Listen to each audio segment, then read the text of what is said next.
ഇസ്ലാമിക ആചാരങ്ങളെയും അനുഷ്ഠാനങ്ങളെയും പരിഹസിക്കുന്ന വഹാബി കിങ്കരന്മാർ പുണ്യപ്രവാചകൻ മുത്തുനബി സല്ലല്ലാഹു അലൈഹി വസല്ലം തങ്ങളെ വീണ്ടും പച്ച മനുഷ്യനാക്കി ചിത്രീകരിക്കുകയാണ്.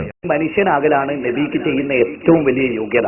നബി മനുഷ്യനാണെന്ന് പറയൽ കാരണം എന്താ വെച്ചാൽ നബി നമ്മളെ പോലെയുള്ള ഒരു മനുഷ്യനായിരുന്നു.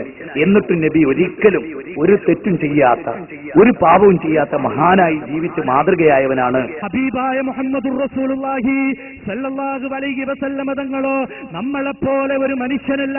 ആ പുണ്യപ്രവാചകൻ സല്ലല്ലാഹു അലൈഹി വസല്ലം തങ്ങളോ പരിശുദ്ധമായ ഹദീസ് ഗ്രന്ഥമായ ബുഖാരിയിൽ കാണാം, ലസ്തു കഅഹദിൻ മിൻകും ലസ്തു കഹൈഅതികും, ഞാൻ നിങ്ങളെ പോലെയല്ല, ഞാൻ നിങ്ങളിൽ ഒരാളെ പോലെയുമല്ല എന്ന് ഹബീബായ പ്രവാചകൻ സല്ലല്ലാഹു അലൈഹി വസല്ലം തങ്ങൾ പഠിപ്പിച്ചെങ്കിലോ പ്രിയപ്പെട്ട സുഹൃത്തുക്കളെ, കേരളക്കരയിലുള്ള മുജാഹിദ് പ്രസ്ഥാനം ലോകത്തിന്റെ സത്തായ, സത്യത്തിന്റെ വിത്തായ, സമാധാനത്തിന്റെ മുത്തായ മഹാനായ മുത്തു മുഹമ്മദ് മുസ്തഫ സല്ലല്ലാഹു അലൈഹി വസല്ലം തങ്ങളെ സാധാരണക്കാരനാണ്, നമ്മെപ്പോലെ ഒരു മനുഷ്യനാണെന്ന് പഠിപ്പിച്ചുകൊണ്ടിരിക്കുകയാണ്, പറഞ്ഞുകൊണ്ടിരിക്കുകയാണ്.